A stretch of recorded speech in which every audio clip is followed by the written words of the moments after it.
Second, ఒంటరిగా పోరాడితే success రాదండి.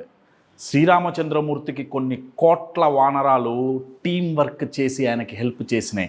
మన ఐడియాని నచ్చి మనతో మన గోల్ అచీవ్ చేసేంత వరకు ట్రావెల్ చేయటానికి నలుగురిని ఇన్స్పైర్ చేసి మోటివేట్ చేసిన వాడే నాయకుడు అండి. అది చాలా గొప్ప నాయకత్వ లక్షణం. థర్డ్, ఎక్కడికి వెళ్ళాలో మనకి తెలుస్తుంది, కానీ ఎలా వెళ్ళాలో ప్రతిసారి తెలియదు. సముద్రంలో వెళ్ళటానికి దారి కనపల్లా, దారి సృష్టించుకున్నారు. ప్రతిసారి మనకు అవకాశాలు దొరకవు, కనపడవు, సృష్టించుకోవాల్సిందే.